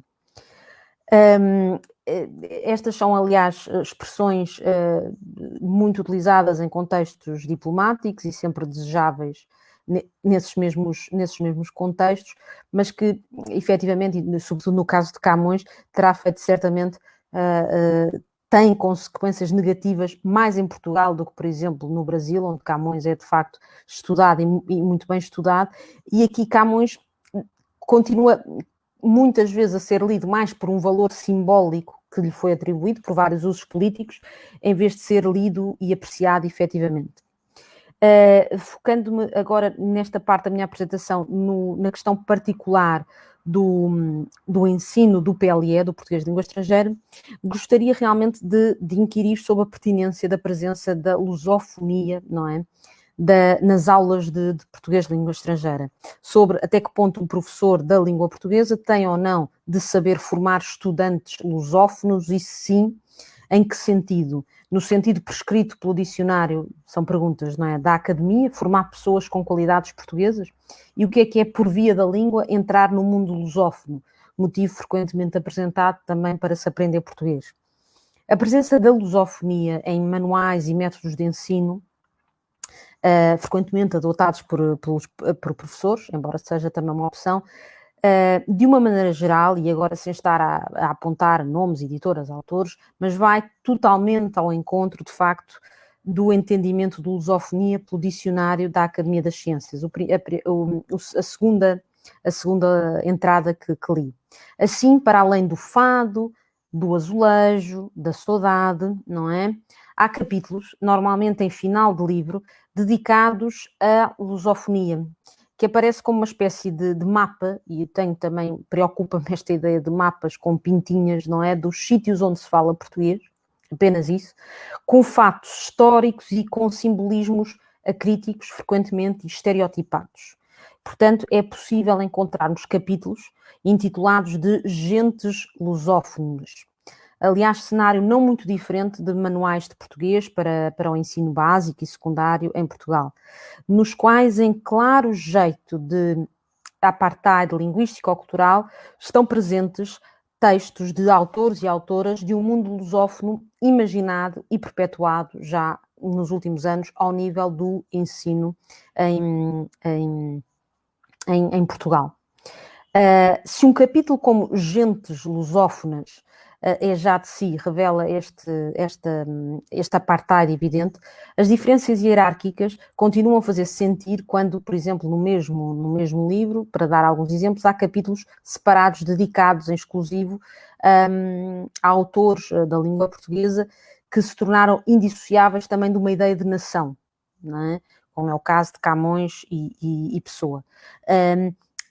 E muitos dos exercícios que acompanham esses textos partem também frequentemente do pressuposto, e agora estou a falar dos materiais, mas também poderia aqui falar da questão mesmo de programas, de currículos, não é? Do ensino em Portugal, em que isso também acontece. Portanto, parte frequentemente do pressuposto de que se aprende mais língua se aprender mais sobre Portugal, sobre como é que ser português, não é?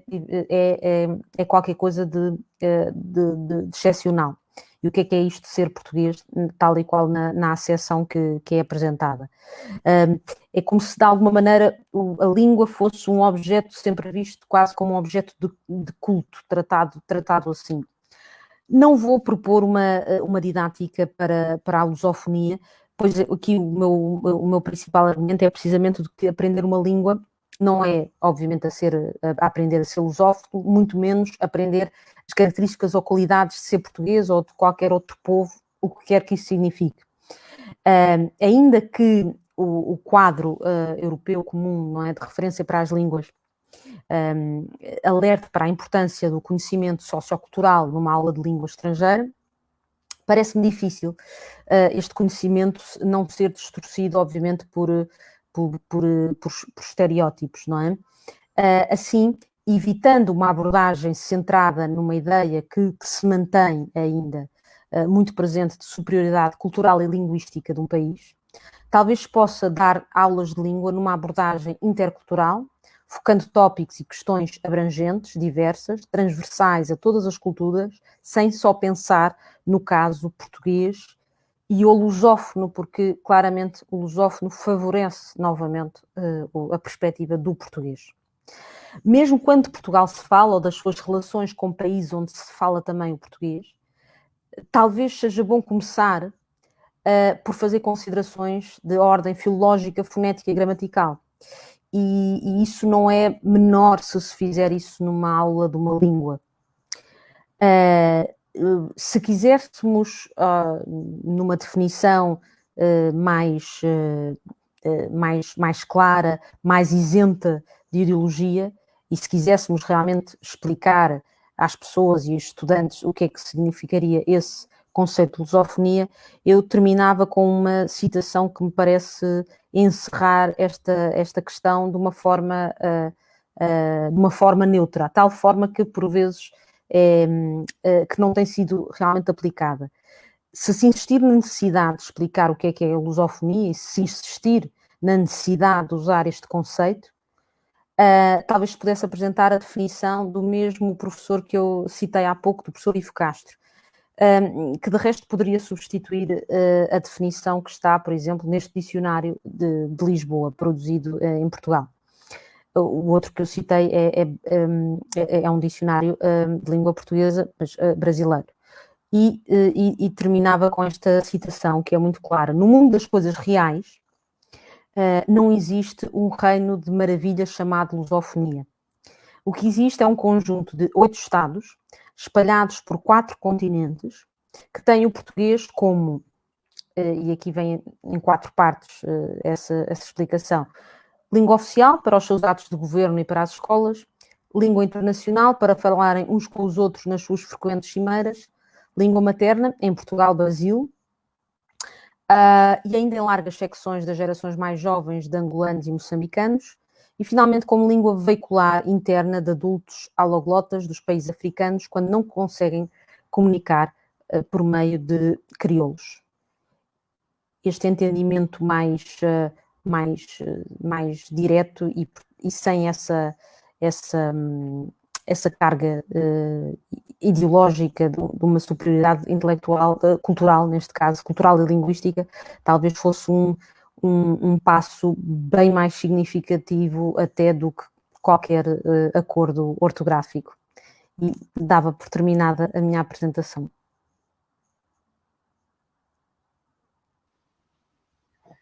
Muitíssimo obrigado, professora Joana.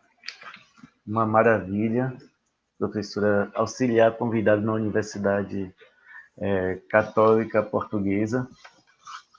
Sem dúvida nenhuma, é uma questão que da filosofia a gente trata de uma outra forma, mas é uma grande questão. Aí a gente precisa, na verdade, tratar de vários pontos de vista, inclusive dessa perspectiva prática, né?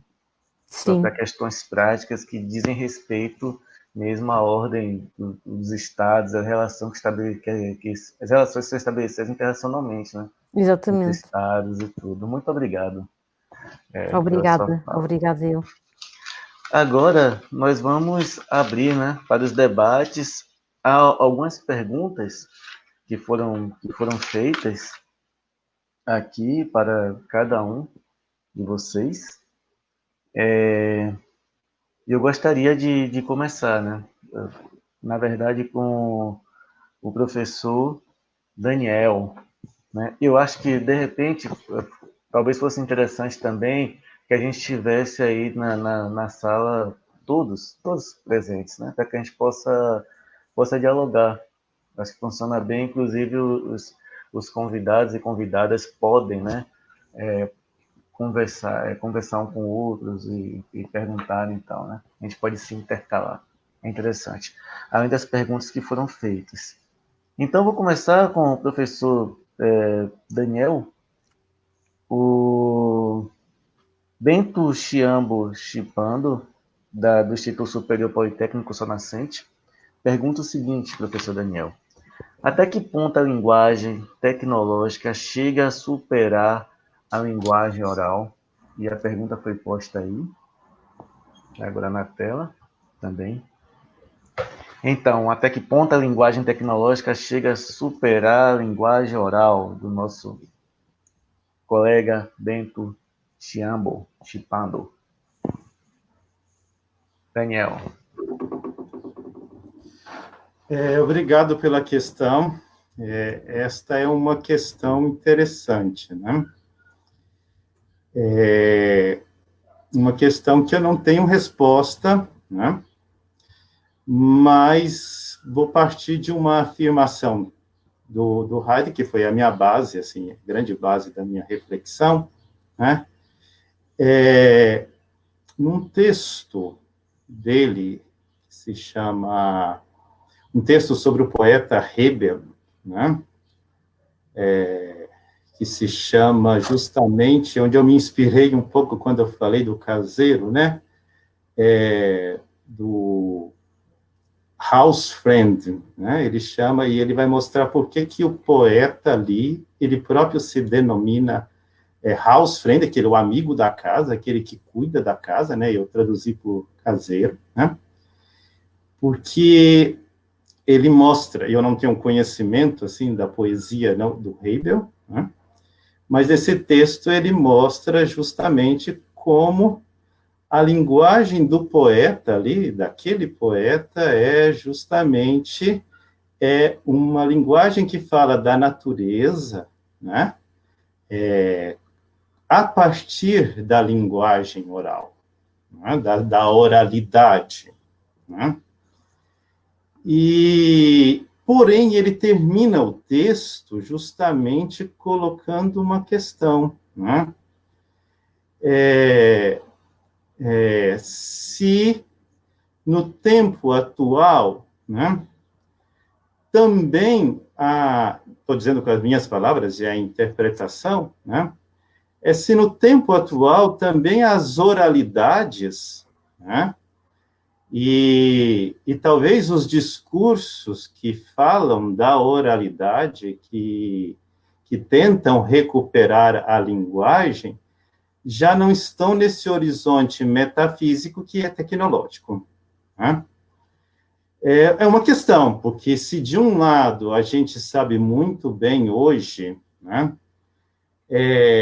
que é importante guardar as narrativas da tradição oral, porque as narrativas da tradição oral, elas guardam a identidade de um povo, né? E guarda, assim, uma compreensão do sentido do todo, da casa onde cada povo vive, né? Mas, ao mesmo tempo, pode ser que a oralidade, a tradição e talvez até os discursos que nós utilizamos para recuperar essas tradições ainda já estejam dominados, né, pela linguagem tecnológica, né? Tá, essa é uma questão. Uma outra questão se eu for seguir o pensamento do Heidegger, não é nem oralidade, nem escrita que supera o pensamento da técnica. Tá? Se eu sigo o pensamento dele, é a poesia. A poesia está antes de qualquer expressão da linguagem. O problema é entender o que é poesia. E não continuarmos falando de poesia numa perspectiva tecnológica também, né? Quando eu digo tecnológica, por exemplo, assim, falar da poesia como um gênero linguístico, isso seria tecnológico, no sentido que eu usei e baseado na expressão de Heidegger, né? Ou falar da poesia como um estilo de linguística, porque está tudo em que o sujeito se expressa por metáforas, por imagens, né, livremente, né? Ora, todas essas falas já estão faladas a partir de um sujeito que compreende a realidade, que faz representação interna e depois se expressa pela fala ou pela escrita, né?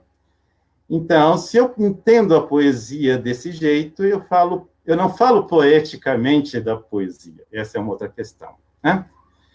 Agora, a dificuldade, o que é falar de poesia, né? Eu acho que se aproxima um pouco, quando a professora estava falando da mimesis, né? Se aproxima um pouco aí do que ela falou, né?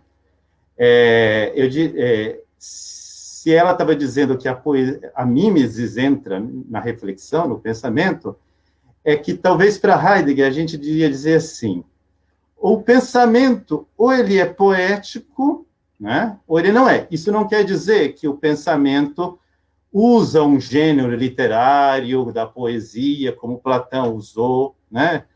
É mais num horizonte daquilo que também a professora está dizendo, da verdade, né? Se pensamento é condição da existência humana, é um modo de ser da existência humana, e esse pensamento é linguagem, enquanto naquele poder revelador que deixa ser no próprio velamento das coisas, assim. O pensamento também ele é poesia. Por quê? Porque ele funda aquilo que não pode ser fundado, que é o ser. Ele deixa aparecer o ser no seu mistério, no seu retraimento, né? Então, se a questão tem que ser colocada nesse ponto, não é nem nesse embate teórico entre o prático, né? Eu estou falando sempre do horizonte onde eu estudo, né? É bom ficar claro isso, eu não estou, né?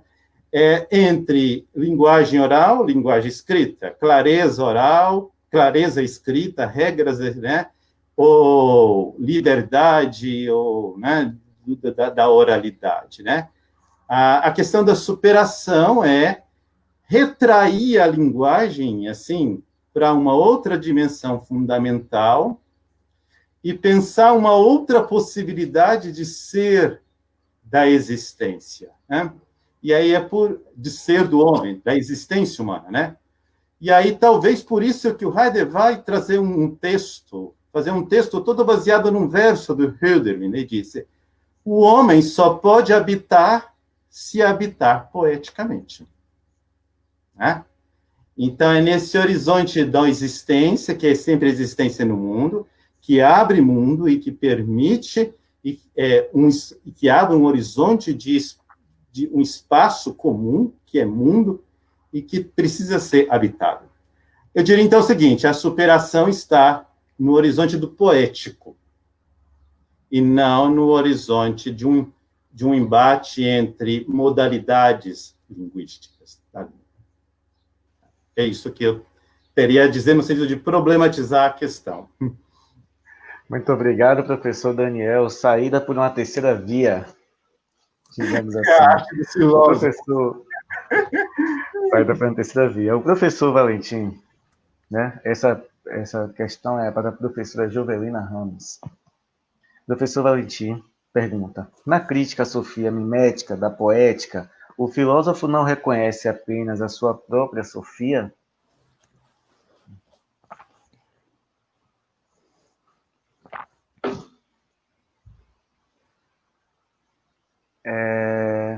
Acho que o microfone está desligado, professora. Sim, não? De fato, obrigada. Bom, Inácio, agradeço a questão e vamos pensar um pouquinho a partir do diálogo Ion, né, que é sobre a poesia homérica. Então, no diálogo Ion é um rapsodo, né, é o diálogo entre o personagem Sócrates, né, que é a representação do filósofo, e Ion é o rapsodo. E o Sócrates, então, vai fazer um elenco, né, a refutação do rapsodo. E ele vai perguntar para o Rapsodo se poeta, não é? O poeta, quando fala, ele tem o conhecimento daquilo que ele fala, ele tem uma ciência, ele tem uma episteme, ou ele domina uma técnica? E um fica confuso e não sabe muito bem responder, porque Ion é um rapsodo, né, de talvez um Homérida, né, um estudioso de Homero, que Ion, toda vez que ia, enfim, para algum debate, quando falavam enfim, de outros poetas, Ion ficava meio sonento, disperso, mas quando falavam de Homero, ele ficava, enfim, todo afoito e dava suas opiniões acerca de Homero. Então, o que leva a crer que ele seria um homérido, né? Esse grupo de rapsodos que se uniam para ler e estudar Homero.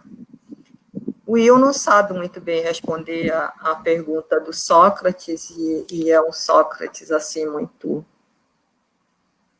irônico, né?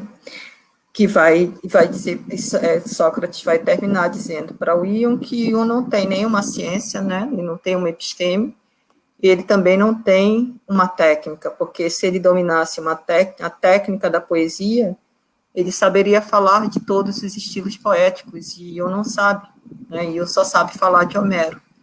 Então, ele vai dizer que a poesia, né? Então, a poesia é alada, né? É sagrada. A poesia, ela seria, enfim, um atributo da divindade, né? Então, o Aedo, né, que é o cantor, ele receberia em estado de inspiração, em estado de transe, ele receberia da divindade, não é? Tudo aquilo que ele repassa nos seus cantos. Ion, como não é um Aedo, é um rapsodo, ele já seria um intérprete do Aedo, não é? Então, ele não recebe a inspiração divina, não é? Como o Aedo recebe. Então, ele vai ser o intérprete, né, do Aedo, não é? Ele vai falar o seu canto. Então, esse é um dos aspectos que Platão vai colocar na sustentação da sua crítica, não é, à poesia. Então, é um contraponto entre a sofia inspirada do poeta, né, que ele recebe, enfim, o objeto de seu canto da divindade, e um tipo de sofia que é elaborada, reelaborada, né, que é fruto de muita reflexão, que é a filosofia, não é? Então, há assim, uma diferença, um contraponto entre o saber do poeta e o saber do filósofo. Não é? O poeta, ele reproduz, né, a palavra da divindade. Claro que isso é uma representação, né? Enfim. Mas o sofista não, ele não é inspirado, o sofista não, o filósofo, ele não é um ser inspirado, não é? Então, toda a sabedoria do filósofo é fruto de uma elaboração, não é? Enfim, séria, no sentido de dar coerência, dar precisão, né? Para o seu discurso. Então, tem em linhas gerais, é isso. Eu acho que respondi a questão. Obrigado, professora Jovelina. Olha, surgem muitas questões o tempo todo, né? Cada resposta dessa, né, depois das falas. Mas eu vou dar seguimento aqui para que todos possam responder as questões postas por quem está nos assistindo. Então, professora Joana, nosso colega Wilson Bittencourt, aqui do Brasil, que é um país, como vocês sabem, de uma extensão territorial enorme e que foi colonizado pelos portugueses e que eles conseguiram. Eu lembro que tinha uma professora minha de filosofia, na graduação, que ela falava que os portugueses haviam conseguido o grande feito de tornar um território tão grande falando uma única língua, né? Fazer com que um território tão grande falasse uma única língua. Naturalmente, há outras línguas aqui, tupi, e outras que estão desaparecendo, outras que são resquícios, como Yorubá, e por aí vai. Então, conseguiram um grande feito, né, de tornar a língua portuguesa uma língua predominante, numa extensão territorial tão grande, né? Então, o nosso colega Wilson Bittencourt, ele pergunta: quais são os limites nos quais a linguagem pode esbarrar quando se trata de estudo da cultura de outros países que falam a mesma língua, exemplo do Brasil, Portugal, Moçambique? Professora, por favor.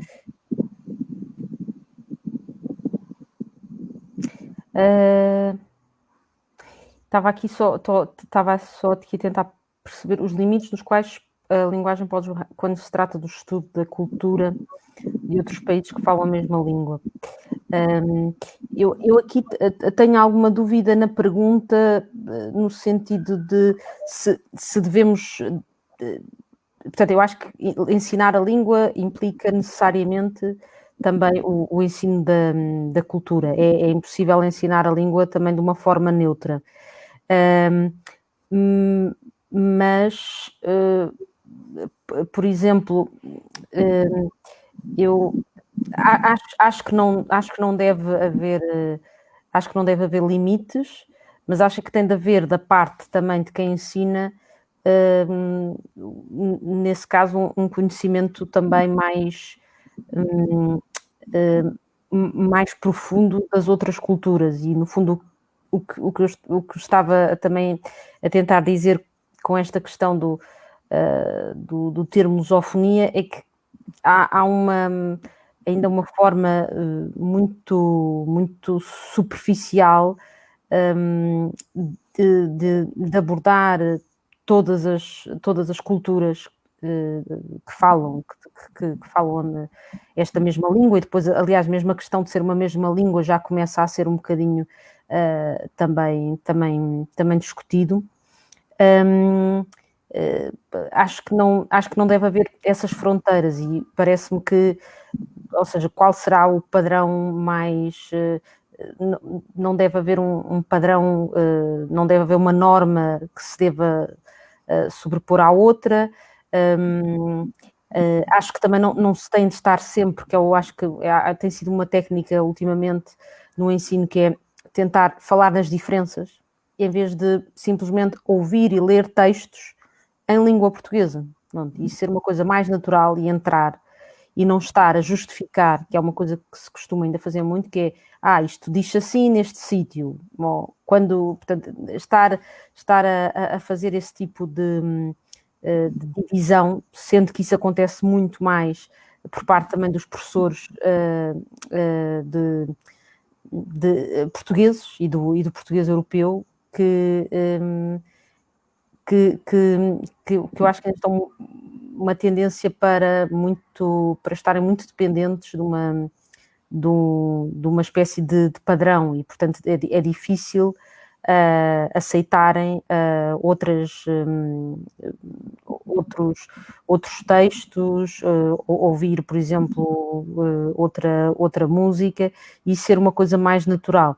Também do ponto de vista cultural e histórico, se calhar o bom era, quer dizer, se fugirmos a esses a manuais ou a programas já muito padronizados, com diretivas muito específicas, no fundo cabe ao professor fazer essa escolha e o mais desempoeirada possível, portanto, que é tentar ir buscar os textos de que goste, os autores e as autoras de que goste, independentemente do sítio onde se fala, e tentar saber mais, porque, por exemplo, essa é uma questão que também me parece particularmente relevante, que é no que diz respeito, por exemplo, ao português, língua materna. Ainda há pouco, quando estava a referir, não é o português, é a língua materna em Portugal e no Brasil, não é?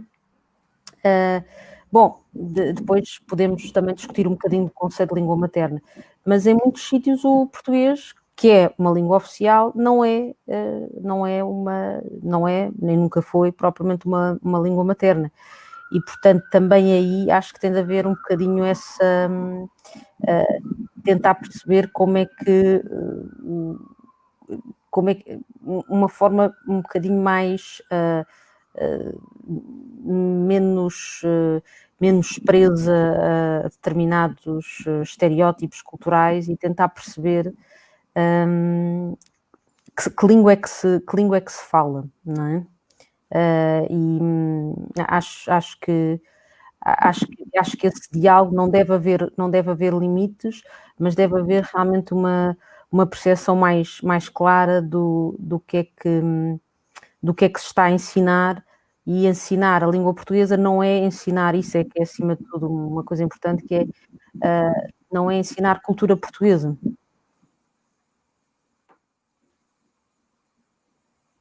Não sei se respondi ou se há mais alguma pergunta. Bom, eu acho que sim. Bem, a gente já está chegando no final, mas peço a vocês que fiquem mais um pouquinho, só para poder finalizar direitinho. Antes de mais nada, dizer, né, que um prazer enorme, uma satisfação, uma alegria enorme escutar vocês.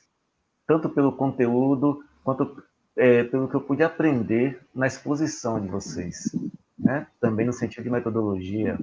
O Daniel, a paciência na fala, a professora Jovelina também, uma paciência na leitura. Tudo isso são coisas que eu preciso aprender. E a professora Joane pensa rápido e fala rápido. Eu tive dificuldade de acompanhar, mas eu acho excelente, eu acho isso ótimo. É uma coisa que me inspira. Eu queria pensar rápido e falar rápido assim. Falar rápido, pensar rápido. Então, mas muito obrigado. É um elogio isso, não é uma crítica, não. É um elogio. Acho muito bom de verdade. Eu queria falar para vocês e vocês todos, né, sobre o que teremos ainda, né, amanhã. Amanhã teremos o professor André Luiz Itaparica, falando sobre estilo, filosofia e vida em Nietzsche.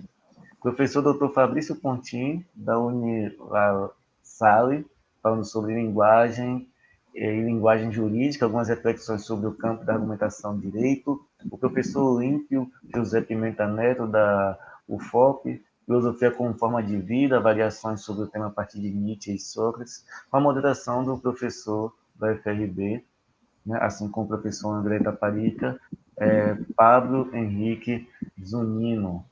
Né? Nossa programação amanhã começa também às 15 horas aqui no Brasil e às 19 horas em Portugal e Angola, salvo engano. Por favor, me corrijam se eu errei. Então, amanhã continuaremos. E para hoje eu gostaria que cada um de vocês desse uma palavrinha final, né, para os nossos espectadores, e assim nos despedimos por hoje. Pode ser? E eu, naturalmente, agradeço imensamente o professor Inácio Valentim, né, pelo evento, né, naturalmente, que fez em parceria com o NUPEF, que é o Núcleo de Pesquisa, Extensão e Filosofia, da UFRB, do qual faço parte, e que agradeço também essa participação, mas não me canso de manifestar minha alegria em trabalhar junto com vocês, em tê-las aqui nessa mesa virtual, neste evento. Tá bom? Agora eu peço, por favor, que os professores, né, façam uma pequena despedida para os nossos espectadores. Muito obrigado. Professor Daniel, talvez, não sei. Eu agradeço também a oportunidade, né? Não só de discursar oralmente aqui, também foi fruto de um trabalho de escrita e discursar, né? Mas também discursar como pessoa aqui, né? Vir à tona a imagem aqui, né? Eu agradeço essa oportunidade, né? Não sei se tem que responder a última pergunta que apareceu aqui, né? Que foi jogado na tela, é uma pergunta do Iago, né? Quando vou utilizar essa pergunta simplesmente para fazer uma despedida, né? Não para respondê-la, né? Como desenvolver um discurso sem desprezar a técnica, né? Talvez que em todos discursar, em todos os falares, escrever nosso, né, todos, mesmo que a gente seja ainda dominado pela técnica, talvez o melhor meio de não desprezá-la é entrar dentro dela e pensar este apelo que nos toma, né? E que é a técnica enquanto um discurso, e pensar assim a nossa existência como uma existência sempre solicitada pela linguagem, sempre desenvolvida na linguagem, né? Talvez aí um dia a gente aprenda que pensar é uma cordialidade da existência, e que discursar também, né, uma cordialidade da existência para tudo e todos que nos rodeiam, né? Então, se a melhor maneira da gente não desprezar a técnica é talvez usá-la, num bom sentido, entre aspas, como um salto de uma outra possibilidade da existência humana, em que o nosso discursar seja aquilo que eu tentei acenar, seja um favorecimento, seja um agraciamento a tudo que nos chega, a tudo que nos é dado em toda parte, em todo instante, né? Eu acho que eu me despeço com essa possibilidade de reflexão e de vida, e de pensamento também. Obrigado, professor. Joane, Joselina, quem quer se despedir agora? A professora Jovelina. Bom, eu quero agradecer mais uma vez o convite feito pelo Inácio Valentim, agradecer ao Daniel e à Joana por compartilhar essa mesa, né, a moderação tão generosa do Cleison, né, e enfim, agradecer ao povo de Angola que esteve por aí assistindo essa mesa. Então, um forte abraço a todos e os meus sinceros agradecimentos. Obrigado, professora. Joane? Também é uma nota de agradecimento geral que fazia, novamente também ao professor Inácio Valentim pelo desafio e pela generosidade do convite, e espero que em breve haja mais parcerias destas, e sabe muito bem estar em Portugal, mas já que não podemos fazer viagens, estes formatos também nos ajudam a viver isto. Enfim, este talvez seja o lado mais positivo da lusofonia, e não certo tipo de discurso. Acho que esta parte é realmente muito boa, falarmos aqui a falar na mesma língua, e muito obrigada também pela moderação, e também aos meus colegas desta mesa virtual. Muito obrigada. Obrigado a todos e todas, e aguardo todos e todas amanhã. Continuaremos. Um forte abraço e fiquem todos muito bem. Até mais. Tchau, tchau.